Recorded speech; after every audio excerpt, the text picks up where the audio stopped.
카메라가 너무 더러운데 그냥 했는데 일단 다 찍었다가 그래서 일부러 내렸어요. 네, 지금 여긴 어딘가요? 첫 번째 영선이네 집입니다. 영선이를 거의 한 달 만에 만나는 것 같아요. 화장을 안 했을 거예요. 그냥 이거 쿠키하고 그러면 다 있어. 오케이. 자, 저희 두 번째 방문지는 어딘가요? 벨리시움입니다. 키맨은 대현 형제입니다. 대현이가 혼자 다 먹는 거 아니겠지? 그냥 그런 거가 힘내라고 잘 지내라고. 이거 두 개는 승민이하고 준영이 좀 갈게.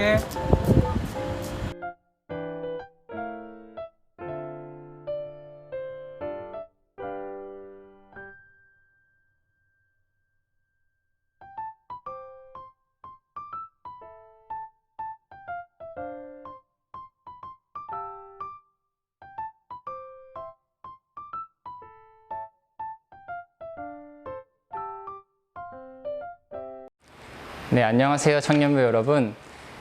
두나미스 청년부에서 또 회장으로 섬기고 있는 최준규입니다. 다들 잘 지내시나요?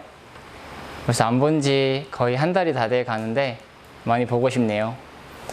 네, 제가 항상 청년들께 간증 요청을 매번 드렸었는데 오늘은 제가 이 자리에 서게 되었습니다. 제가 이번 코로나 사태로 인해서 또 집에 있으면서 또 만나게 된 하나님을 간증하려고 합니다. 먼저 기도하고 시작하도록 하겠습니다. 하나님, 이번 코로나 사태로 인하여서 이렇게 집에서 다른 곳에 나가지 못하고 있는 저를 만나주신 하나님을 간증하려 합니다. 시간 제 입술을 주관하여 주시고 하나님께 드리는 소중한 간증 될 수 있도록 인도하여 주시옵소서. 우리 주 예수 그리스도의 이름으로 기도드립니다. 아멘. 네. 저는 마닐라에 지역 봉쇄가 걸린 이후 회사로 출근하지 않고 집에서 재택근무를 하고 있습니다. 처음에는 집에서 일을 하니까 음악도 틀어놓고 쉬면서 쉬엄쉬엄 해야겠다고 내심 좋아했었습니다. 그런데 시간이 흐르니 차라리 회사에 가고 싶더라고요. 집에만 있는 게 너무 답답했습니다. 매일 책상에 앉아서 먹고 자고 일하고 먹고 자고 일하고 혼자 살다 보니 또 하루에 말을 거의 안 하다시피 살았었습니다. 어떻게든 잘 보내고 싶어서 하루 계획도 세우고 또 계획에 맞게 살려고 노력을 했습니다. 네, 쉽게 되지가 않더라고요. 계속되는 답답함과 불평으로 이 코로나가 언제 끝나나 하면서 지내고 있었습니다. 저는 예배를 통해서 회복했습니다. 하나님께 시간을 구별하여 드렸던 예배를 통해 제가 가진 것에 감사하게 되었고 또 지낼 수 있는 집이 있고 또 먹을 것을 살 수 있는 것에 또 이 시기에 또 일을 할 수 있음에 감사하게 되었습니다. 사순절을 보내며 말씀과 기도, 주님을 향한 마음으로 이 시기를 채워야겠다는 다짐도 했습니다. 매주 일하기에 바빠서 미뤘던 성경을 또 기도의 시간을 지금은 가까이 하면서 하나님께서 저에게 주시는 마음은 무엇인지 어떤 말씀을 해주시고 싶은지 귀 기울여 들으려고 합니다. 이러고 보니 제가 도울 일들이 조금씩 생겼습니다. 저희 회사에 과장님께서 계시는데 이번에 급히 한국으로 들어가시면서 쓰시던 차량을 저에게 주고 가셨습니다. 처음에는 차를 회사에 놔두다가 이 차를 좀 잘 써야겠다는 생각이 들었습니다. 그래서 마닐라 지역에서 혼자 사는 청년들을 데리고 가서 함께 SNR에 가서 장도 보고 또 대중교통이 없어 공항 가지 못하는 사람들도 태워주고 또 이렇게 목사님 댁에 방문하여 교제도 하고 하나님께서 주신 차를 이렇게 또 잘 사용하고 있습니다. 혹시나 도움이 필요한 청년들이 계시다면 네, 저에게 연락 주시면 제가 또 힘 닿는 데까지 도와드리도록 하겠습니다. 다들 힘든 시기인데 잘 이겨내시기를 기도하고 다시 보는 그날을 소망하며 오늘도 화이팅입니다. 간증 들어주셔서 감사합니다.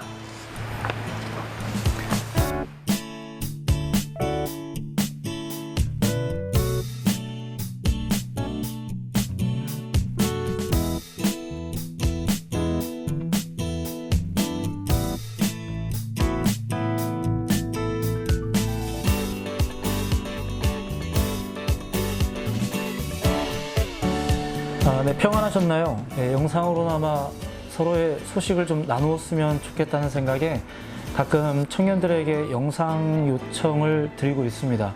네, 많이들 쑥스러워하면서도 영상을 찍어서 보내주거나 또 촬영을 허락해준 용기를 내어준 청년들에게 먼저 감사의 말씀을 드립니다. 먼 거리까지 직접 찾아와서 간증을 나누어준 중교 형제에게도 다시 한번 감사의 마음을 전합니다.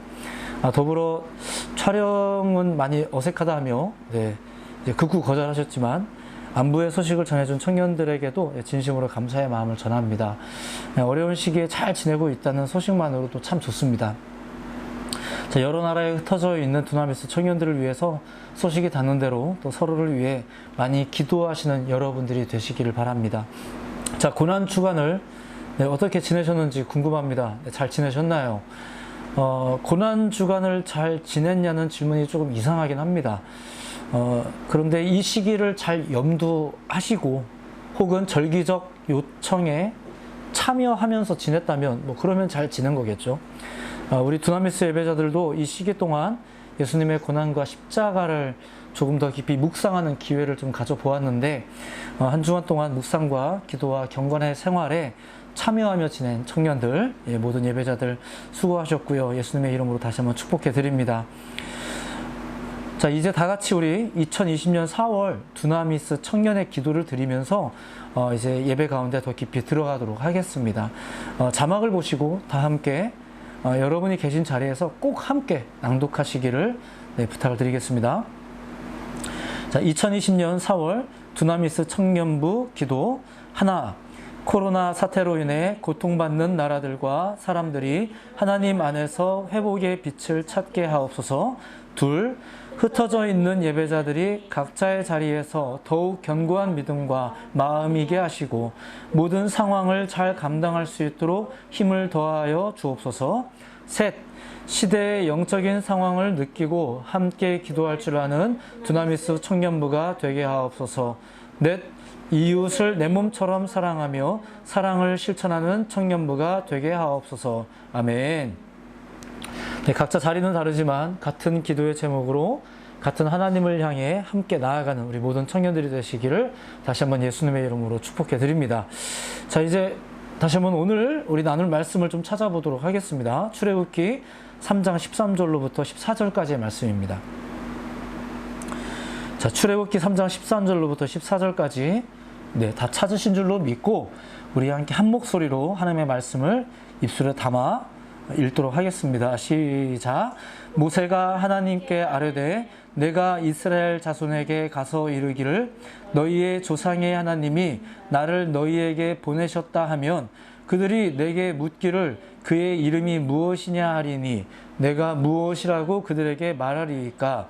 하나님이 모세에게 이르시되 나는 스스로 있는 자이니라. 또 이르시되 너는 이스라엘 자손에게 이같이 이르기를 스스로 있는 자가 나를 너희에게 보내셨다 하라. 아멘.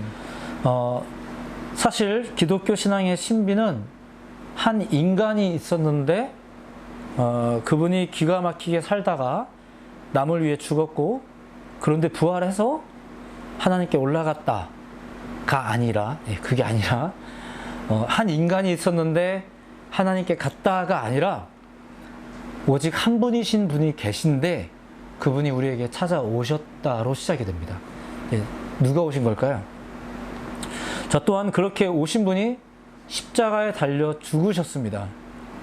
이건 또 어떻게 된 일일까요? 그렇다면 그렇게 오셔서 뭔가 하려던 것이 실패한 걸까? 사실 우리는 이미 알고 있는 내용이지만 당연히 아니죠. 그 십자가 이후, 그 적막한 밤이 지난 이후 영원한 승리의 사건이 일어난다는 것을 우리는 다 알고 있습니다. 자, 그리고 애초에 그 오신 분이 죽게 되는 이야기는 이미 예언을 통해 몇 차례 소개된 바가 있었어요. 자, 그렇게 생각해 보세요. 예언한 것이 예언한 대로 된 것은 계획한 것이 계획한 대로 된 거예요. 자, 그러니까 실패가 아니죠. 그건 성공이에요. 죽음이라는 사건이 미화되기 어렵고 그 사건을 여전히 이해하지 못하는 사람들도 넘치고 있지만 이 십자가의 죽음 사건은 결코 뭔가 아쉽다 혹은 실패다 이런 식으로 말할 만한 사건이 아닙니다. 이에 대해서 성경이 밝히고 있는 기가 막힌 표현이 하나 있어요. 그것은 예수님의 말씀 중 하나인데 공교롭게도 다른 복음서에는 나오지 않고 오직 요한복음에만 등장하는 말입니다. 요한복음 19장 30절을 보면 이런 말씀이 있습니다. 예수께서 신포도주를 받으신 후에, 지금 예수님이 십자가에 달려서 막 죽어가기 일보 직전입니다. 자, 예수님께서 신포도주를 받으신 후에 이르시되 다 이루었다 하시고 머리를 숙이니 영혼이 떠나가시니라. 자, 이러고 가셨어요. 그러니까 다 이루었다라고 하시고 가신 거예요. 자, 그런데 이것이 그냥 끝났다가 아니라 성공했다, 완성했다라는 의미라는 거죠. 영어 성경의 번역은 이 부분을 공통적으로 finish라고 이제 쓰여 있어요. 그런데 본래의 의미에 따르면 finish가 아니라 complete의 의미가 좀 강하다는 얘기죠. 완성을 한 거예요. 자, 무엇을 다 완성한 걸까요? 다 이룬 걸까요? 자, 일단 한국어가 잘 표현을 한 것 같아요. 다 이루었다. 자, 오늘은 그 말씀에 대해서 좀 살펴보려고 합니다. 그래서 기왕이면 그 말씀이 유일하게 포함되어 있는 요한복음을 배경으로 이야기를 좀 나누어 볼까 합니다. 자, 요한복음은 앞서 다른 복음서보다도 적어도 20년에서 30년 정도 늦게 쓰여진 책이라고 합니다. 모든 복음서는 각자 독특한 특징 혹은 의도를 다 내포하고 있죠. 똑같이 예수님의 행적을 주제로 기록하고 있지만 어떤 이는 이 이야기의 주 독자층을 고려해서 또 어떤 이는 예수님에 관한 것 중에서 특별히 강조하고픈 것에 집중해서 또 어떤 이는 자신이 가진 특징과 상황이 그 복음서에 드러나도록 이렇게 각자의 복음서는 독특한 특징 혹은 의도를 가지고 있으면서도 모두 다 인간 예수님의 행적과 또 신적인 증거들을 열심히 소개하면서 기록하고 있어요. 한편 똑같이 예수님에 관한 이야기를 기록하고 있기에 복음서 중 하나이면서도 훨씬 이후의 시기에 재차 기록된 복음서가 바로 요한복음서라는 거예요.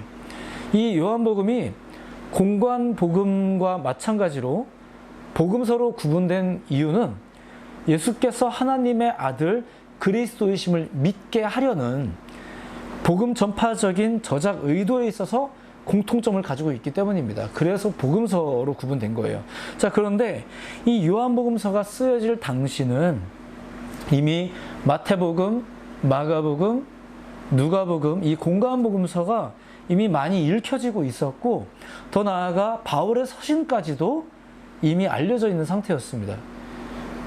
굳이 바울 서신을 언급하는 이유는 바울 서신이라는 것이 그 예수 복음에 대한 것을 좀 잘 정리하고 있지 않습니까? 시간이 지나가면서 이런 기독교 신앙이라는 게 이런 거구나, 그리스도 신앙이라는 것이 이런 거구나라고 잘 정리해 놓은 일종의 신학이니까. 자, 그러다 보니까 요한복음서의 저자 역시 이미 공관복음서와 심지어 바울 서신까지도 충분히 알고 있었던 상태 혹은 읽었던 상태라고 이제 신학자들은 공통적으로 보고 있죠. 자, 그런데도 요한이 재차 어떤 내용을 기록할 필요를 느꼈다는 거예요. 그것은 공관복음서와 마찬가지의 이야기를 재차 반복했다기보다 공관복음서에 대한 일종의 해석이라든가 혹은 정리 그리고 강조된 내용이 있다는 것을 보여준다는 거죠. 그게 요한복음서의 특징이나 의도일 겁니다. 자, 그게 뭘까요? 자, 복음서는 계속해서 예수님이 신성과 함께 인성을 지닌 분으로서 소개하고 있습니다. 특히 십자가 사건에 임박해서는 그분이 얼마나 고통스러우셨을까, 이 고통이 누구를 위해서였던가 등의 관점을 여러 가지로 소개하고 있습니다. 자, 그런데 한번 이렇게 생각해 보십시오. 예수님이 인간이셨다는 것은 분명히 사실이긴 한데 그분의 훌륭한 인성을 밝히는 게 목적이었다면 그분의 이야기가 성경이 될 필요는 없어요. 그분의 이야기가 복음이며 또한 성경의 핵심적인 이야기일 수 있는 것은 사실 그분의 신성 때문입니다. 물론 그분은 인간이시기도 하셨습니다. 그리고 참 하나님이셨죠. 하지만 그분의 이야기가 경전적 기능을 발휘하고 우리에게 복음으로서 자리매김할 수 있었던 결정적인 이유는 그분의 인간이기 때문이 아니라 그분의 신성적 요소 때문이라는 거예요. 자, 맨 처음 말씀드렸듯이 우리를 위해 이 땅에 오신 분에 관한 것으로서 예수님의 이야기, 그분을 통한 모든 것의 완성, 그리고 그것을 드러내는 복음서이기 때문에 경전적 가치를 가진다는 거죠. 예수님의 신성. 자, 그러다 보니 예수님에 관한 이야기를 열심히 기록한 공관 복음서와는 달리 그 공관 복음서를 통한 예수님의 이야기가 뭐 부족하다는 것은 아니에요. 하지만 적어도 이 공관 복음서의 내용을 다 알고도 어떤 이야기를 전달하기 위해서 펜을 든 사람이 또 있었는데 이제 그렇게 기록된 책이 요한복음서고요. 그렇다면 이 요한복음의 특징, 요한복음은 무엇을 소개하려고 했을까? 라는 것을 좀 질문할 수 있지 않겠습니까? 지금까지의 설명 중에 이미 몇 차례 사용된 표현이지만 그 첫째가 바로 예수님의 하나님 되심, 신성이죠. 그리고 둘째가 십자가예요. 물론 모든 복음서가 예수님의 고난을 말합니다. 하지만 약간은 인간으로서의 예수님의 고난을 좀 많이 표현하죠. 자, 그래서 요한복음은 그 내용에 있어서 예수님의 신성을 강조할 만한 내용이 반복적으로 이제 언급되고 있습니다. 잠시 후에 소개해드리겠습니다. 그리고 두 번째, 그 구조에 있어서는 예수님의 고난과 순환에 관련된 내용이 거의 반을 차지하고 있습니다. 자, 그러다 보니 다른 복음서는 인간으로서 예수님이 당하신 고난과 십자가 사건에 대해서 성실하게 묘사하고 있는 반면에 요한복음은 좀 달라요. 예를 들면 마가복음 15장에 왜 나를 버리셨나이까? 자, 이런 질문에서부터가 이제 뭔가 인간적인 하소연이 느껴지시죠? 자, 이렇게 외마디 외치는 장면이 나오기도 하고요. 누가복음에는 내 영혼을 아버지 손에 부탁하나이다. 이런 이제 고백적인 이야기가 좀 나오기도 합니다. 처절한 모습을 담고 있죠. 다시 마가복음 15장에 보면 예수님이 운명하시는 장면을 표현할 때 큰 소리를 지르며 라고 쓰여 있어요. 굳이 그렇게 담긴 거죠. 예수님이 운명하시는 장면을 큰 소리를 지르시며 운명하셨다. 이렇게 소개하고 있어요. 자, 그런데 요한복음은 이런 장면이 없다는 거예요. 십자가를 향한 예수님의 행보, 순환 이야기가 그렇게 심도 있게 다루어지면서도 그분의 인간적인 고통의 장면을 의도적으로 많이 배제하고 있어요. 다만 목이 마르다 정도가 전부예요. 목이 마르다는 건 나와 있어요. 그런데 이렇듯 처절한 십자가의 풍경에서 다른 공관 복음서가 열심히 묘사하고 설명하면서도 나오지 않았던 부분이 하나가 있는데 그것을 유일하게 요한복음이 담고 있어요. 그게 바로 앞서 소개한 다 이루었다라는 말이에요. 이건 딴 복음서에는 없습니다. 이 구절은 요한복음에서만 나옵니다. 무엇을 다 이루었을까요? 지금 요한복음의 저자는 뭘 말하고 싶은 걸까요? 자, 그리고 요한복음은 같은 맥락이지만 왜 쓰여진 걸까요? 자, 이건 역시 조금 전에 얘기한 예수님의 신성과 관계가 있습니다. 자, 그렇게 요한복음을 보면 나타나는 특징, 자, 그것을 이제 여타의 많은 목사님들과 또 신학자들이 이제 발견을 하죠. 그것이 바로 오늘의 제목이기도 한 에고 에이미입니다. 자, 에고 에이미란 나는 뭐뭇이다 라는 헬라어입니다. 최초의 에고 에이미의 이제 선언은 오늘 여러분들이 읽으신 이 출애굽기에 나옵니다. 그것은 떨기나무 가운데 나타나신 하나님께서 모세에게 하신 말씀인데, 이스라엘 백성들에게 하나님의 이름을 무엇이라고 해야 하냐라고 모세가 물어보았을 때 하나님이 알려주신 답변이에요. 뭐라고 말씀하셨나요? 14절 다시 한 번만 읽어보도록 하죠. 하나님이 모세에게 이르시되 나는 스스로 있는 자이니라. 또 이르시되 너는 이스라엘 자손에게 이같이 이르기를 스스로 있는 자가 나를 너희에게 보내셨다 하라. 나는 스스로 있는 자다. I am who I am. 나는 곧 나다. 나는 나다. 이게 이제 하나님이 당신을 소개하신 표현이에요. 그게 그분을 향한 자기 자신의 표현이시죠. 에고 에이미. 이제 그 선언이에요. 나는 뭐뭇이다. 자, 이렇게 하나님이심을 선언하는 것. 자, 그런데 요한복음은 예수님께서 자신에 대해서 선언하신 에고 에이미가 있어요. 근데 그것이 7번에 걸쳐서 등장을 하고 그것을 의도적으로 수차례 깊이 소개하고 있는 책이 바로 요한복음이에요. 예수님께서 하나님의 아들, 즉 하나님과 동등한 분이심을 강조하기 위해 이 선언을 소개하는 거죠. 자그마치 7번에 걸쳐서. 그 에고 에이미가 이겁니다. 제가 빠르게 좀 소개해 드리겠습니다. 쭉 읽어만 드릴게요. 첫째, 6장 35절과 48절에 등장하는 이야기입니다. 예수께서 이르시되 나는 생명의 떡이니 내게 오는 자는 결코 줄이지 아니할 터이요 나를 믿는 자는 영원히 목마르지 아니하리라. 둘째, 8장 12절과 9장 5절에 등장합니다. 나는 세상의 빛이니 나를 따르는 자는 어둠에 다니지 아니하고 그 생명의 빛을 얻으리라. 세 번째, 10장 7절과 9절에 등장합니다. 그러므로 예수께서 다시 이르시되 내가 진실로 진실로 너에게 말하노니 나는 양의 문이라. 네 번째, 10장 11절과 14절에 등장합니다. 나는 선한 목자라. 선한 목자는 양들을 위하여 목숨을 버리거니와. 자, 14절도 읽어드릴게요. 나는 선한 목자라. 나는 내 양을 알고 양도 나를 아는 것이. 자, 다섯 번째는 11장 25절에 등장합니다. 예수께서 이르시되 나는 부활이요 생명이니 나를 믿는 자는 죽어도 살겠고. 자, 여섯 번째예요. 14장 6절입니다. 예수께서 이르시되 내가 곧 길이요 진리요 생명이니 나로 말미암지 않고는 아버지께로 올 자가 없느니라. 자, 마지막 일곱 번째 15장 1절과 5절입니다. 나는 참 포도나무요 내 아버지는 농부라. 5절 나는 포도나무요 너희는 가지라. 내가 그 안에 거하면 사람이 열매를 많이 맺나니 나를 떠나서는 너희가 아무것도 할 수 없습니다. 자, 조금 길었지만 다 소개해 드렸습니다.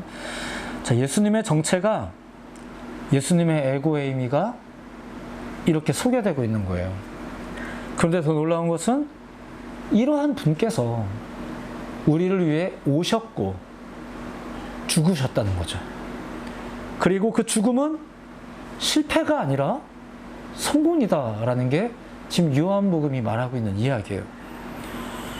하나님과 동등되이 일컬음 받기에 합당하신 분께서 오셔서 사랑하시고 가르치시고 베푸시고 살다가, 이해하기는 좀 어렵지만 우리를 위해 죽으셨는데 이 죽음이 실패가 아니라 성공이었다.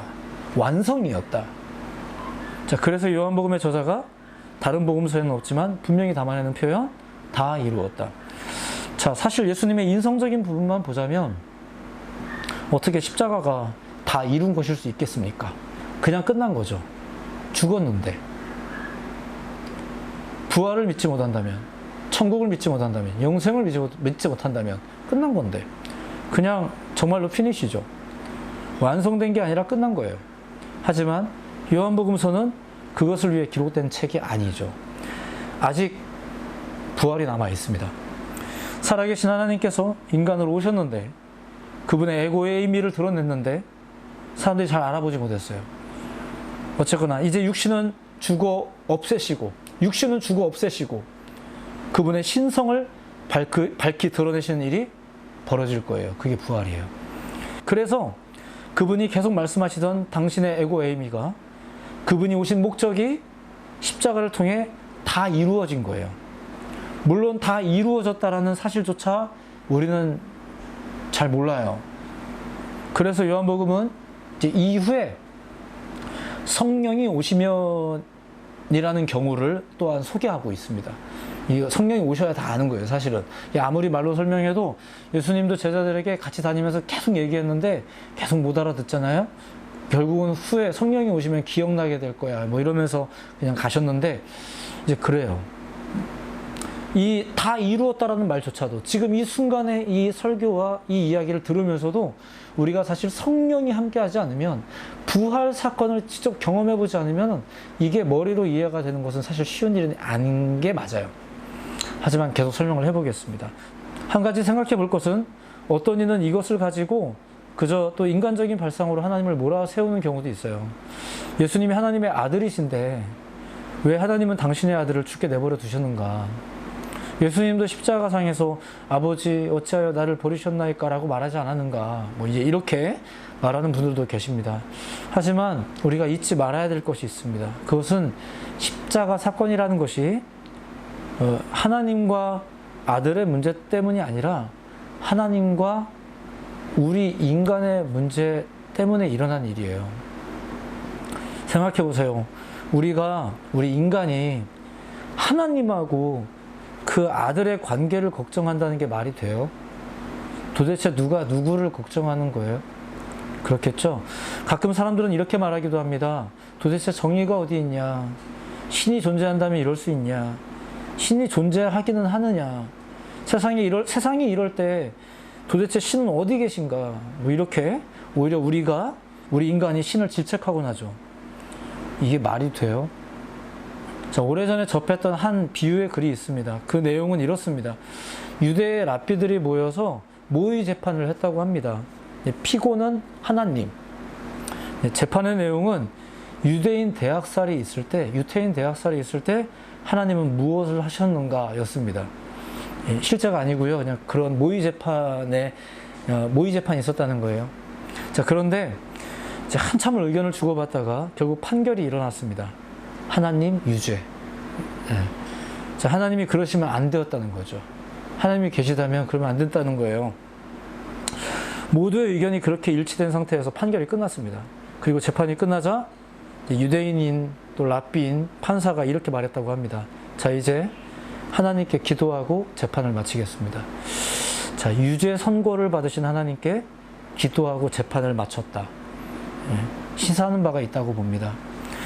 수많은 의문과 아이러니와 신비를 품은 채 십자가 사건은 일어나 버렸고 세상은 여전히 난리이고 질병은 언제 끝날지 모르겠고 모두의 생각은 예수님의 시신이 무덤 속에 조용히 안치되어 있듯이 각자의 자리에 주저앉은 채 어찌해야 할지 모르는 생각들이 안치되어 버렸습니다. 자, 그런데 예수님이 아직 살아계실 때 그분이 하신 말씀을 우리는 기억할 필요가 있죠. 이렇게 주저앉아 있기만 하면 안 되는 거죠. 자, 그게 뭘까? 자, 요한복음 16장 3절의 말씀을 보면 이렇습니다. 그들이 이런 일을 할 것은 아버지와 나를 알지 못함이라. 4절, 오직 너희에게 이 말을 한 것은 너희로 그 때를 당하면 내가 너희에게 말한 이것을 기억나게 하려 함이요. 자, 넘어가서 14절, 그가 내 영광을 나타내리니 내 것을 가지고 너희에게 알리시겠음이라. 자, 하나님을 알지 못함으로, 에고에이미이신 하나님을 알지 못함으로 일어나는 모든 일들, 혹은 반대의 경우도 마찬가지예요. 너무 정신없이 살다 보니까, 너무 바쁘다 보니까, 너무 고단하다 보니까 에고에이미이신 하나님을 잊어버리게 되는 현상들. 한편 어느 때가 되면 주님이 우리에게 말한 것이 무엇인지 다 기억나게 되는 그런 일이 우리에게 있을 거라고 하죠. 성령과 관계된 이야기인데 이건 일단 넘어가겠습니다. 자, 우리는 깨어 있어야 될 필요가 있죠. 깨어 있어야 한다는 말은 본래 하던 일들을 못하도록 지금 머뭇거리고 있는 태도라든가 삶의 형식을 이제 벗어버리고 그 정신을 좀 깨워서 해야 될 것을 계속해서 하는 것을 말합니다. 그게 깨어 있는 겁니다. 자, 이것을 깨우는 것은 우리의 의지도 아니고 오직 에고에임이신 예수 그리스도와 그분이 우리를 위해 달려 죽으신 이 십자가 사건, 그 사건에 대한 올바른 이해, 그리고 이후에 약속하신 성령에 의해서만 가능한 것입니다. 우리는 힘을 내고 있나요? 아니면 예수님을 십자가를 바라보고 있나요? 무엇을 신앙이라고 하나요? 힘을 내는 걸 신앙이라고 하나요? 예수님을 십자가를 바라보는 걸 신앙이라고 하나요? 에고의 에임이신 예수님께서 우리를 위해 이 땅에 오셨음을 믿으시기 바랍니다. 그리고 그분이 우리를 위해 죽으셨음을 믿으시기 바랍니다. 무엇보다 그분이 사망 권세를 이기시고 부활하심을 믿으시기 바랍니다. 마지막으로 이해하기 어려운 이 모든 일들, 이러한 이야기를 속 시원하게 알게 하실 성령님을 기대하시기 바랍니다. 어디에서 어떻게 지내든 이 사실을 믿으며 믿음의 사람으로 살아가시는 여러분 모두가 되시기를 예수님의 이름으로 축복해 드립니다. 주님이 여러분들과 함께 하실 것입니다.